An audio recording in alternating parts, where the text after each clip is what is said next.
सम्पूर्ण मानव जातिलाई भोजनको रूपमा चाहिने अन्न, तरकारी र फलफुल जुनसुकै ठाउँबाट उपलब्ध भए पनि त्यसमा कुनै न कुनै किसानको मेहनत र परिश्रम जोडिएको हुन्छ।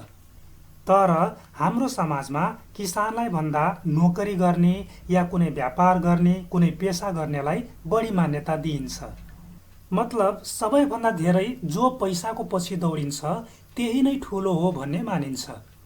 र यो संसार बहुमतको आधारमा चल्छ। धेरै मान्छेहरूले जे सोच्छन्, जस्तो मान्यता राख्छन्, यो संसार त्यस्तै देखिन्छ। त्यसैले कहिलेकाहीँ सत्य कुरा पनि ओझेलमा पर्न जान्छ। हाम्रो जीवनको आधारभूत आवश्यकता भनेको घाँस-बास कपास हुन्। त्यसैले बजारमा सबैभन्दा धेरै खपत खाद्य पदार्थ र दैनिक उपभोग्य वस्तुहरू पर्छन्। त्यसपछि औषधि उपचार आउँछ। खाद्य पदार्थ जुनसुकै माध्यमबाट आए पनि त्यसको मूल स्रोत भनेको खेतीपाती नै हुन्छ। किसानकै लगानी र मेहनतबाट उत्पादन भएर देश विदेशका फ्याक्ट्रीहरूमा प्याकेट बन्द या डिब्बा बन्द भएर ग्राहकहरूको हात हातमा पुग्छ।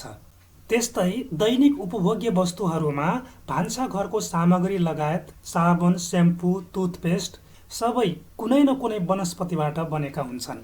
अमला, एलोभेरा, नीम, तुलसी, पपाया, सनफ्लावर कुनै न कुनै किसानको खेतबाटै आएका हुन्छन्। बाबा रामदेवले किसानहरूकै उत्पादन खरिद गरेर स्वदेशी अपनाऊ भनेर नारा लगाउँदै देश विदेशमा पतञ्जलिका सामानहरूको व्यापार गरिरहेको छ। हिलो र माटोमा काम गर्ने किसानको मेहनत र परिश्रममाथि टेकेर हजारौं मान्छेहरूलाई रोजगार दिएर पैसा र पुण्य कमाइरहेको छ।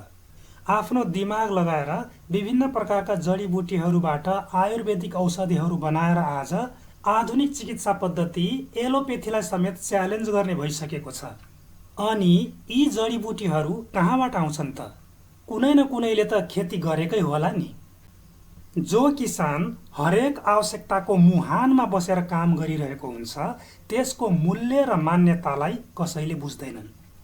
एउटा पुरानो भनाइ छ, उत्तम खेती मध्यम बान, नीच चाकरी कुकर निदान, जसको अर्थ हुन्छ खेतीपाती गर्नु भनेको सबैभन्दा राम्रो हो, उत्तम हो। त्यसपछि मध्यम अर्थात् बीचमा आउने भनेको बान। बान माने वाणिज्य व्यापार अर्थात् कुनै पेसा गर्नुलाई बुझिन्छ। र नोकरी गर्नु भनेको नीच, सबभन्दा तल्लो दर्जाको, कुकर निदान अर्थात् कुकुरको जस्तै काम हो। यो मेरो भनाइ होइन, गुगलमा सर्च गरेर पढ्न सकिन्छ। विद्यालय, अस्पताल र ब्याङ्क जस्ता प्रशासकीय कामहरूलाई मात्र सम्मानजनक नोकरीको रूपमा लिइन्छ। प्राइभेट सेक्टरहरूमा त पिउन र लेबरको कामदेखि लिएर अफिसर, म्यानेजर, डाइरेक्टरसम्म साना ठुला सबै पदमा काम गर्नेहरू कसै न कसैको अन्डरमा काम गर्नुपर्छ। आफ्नो मालिकले जे भन्छ त्यही गर्नुपर्छ, पुच्छर हल्लाउनै पर्छ। म आफै पनि 14 वर्षसम्म अर्काको नोकरी गरेको मान्छे हुँ। त्यसैले यसको बारेमा राम्रो अनुभव छ। छुट्टीको दिन पनि कतैबाट फोन आउँछ कि कतिखेर कम्पनीतिर दौडिनु पर्छ कि भनेर स्ट्यान्ड बाईमा बिताउनु पर्थ्यो। नोकरीमा आफ्नो मानसिक स्वतन्त्रता भन्ने हुँदैन। तैपनि खेतीपाती गर्न गाह्रो हुन्छ, फाइदा हुँदैन भनेर मान्छेहरू नोकरी नै गर्न रुचाउँछन्। पद र पैसाको लागि दौडिरहेका हुन्छन्।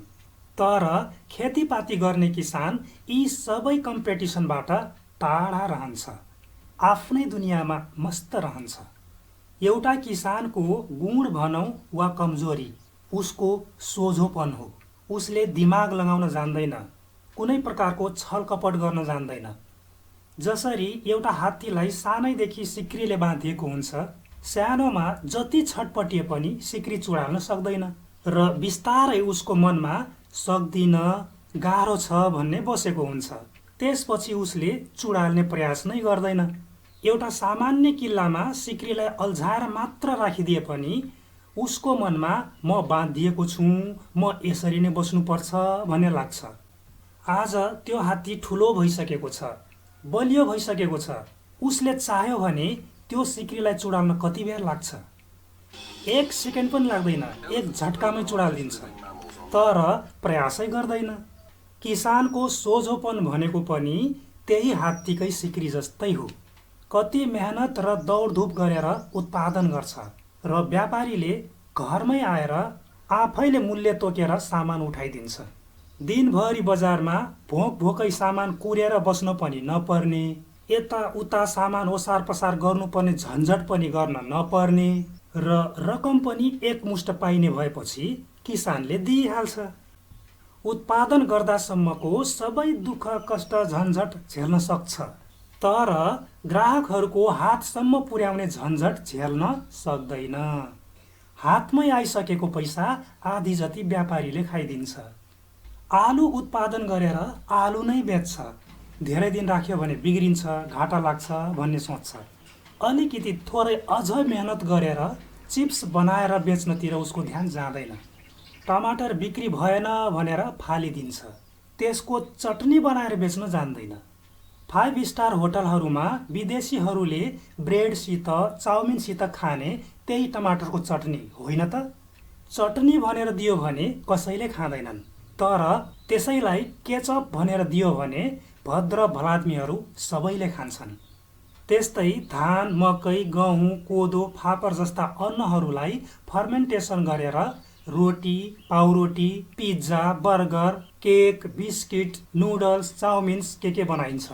सबैले फर्मेन्टेसन गरिएका खानेकुराहरू खाने गर्छन्, त्यसैले कम्पनीका मालिकहरू धनी हुन्छन्। ग्राहकहरूले धान, मकै, गहुँ, कोदो, फापर खायो भने त किसान धनी भइहाल्छ नि। किसान सोझो हुन्छ, चलाखी गर्न जान्दैन। आफू मर्कामा परेर भए पनि अरूलाई फाइदा दिलाउँछ। यदि उसको सोझोपनको सिक्री चुडियो भने हरेक किसान रामदेव बन्न सक्छन्। कच्चा पदार्थ आफ्नै भएपछि अझ बढी मुनाफा कमाउन सक्छ, तर किसानको पनि आफ्नै परिधि हुन्छ, आफ्नै सीमा हुन्छ। यदि त्यो पार गरेर गयो भने किसान रहँदैन, त्यो व्यापारीमा गनिन्छ। मेरो उद्देश्य भनेको कृषि काममा सकारात्मक ऊर्जा भर्नु मात्रै हो, कसैको कामको निन्दा गर्नु होइन। धन्यवाद।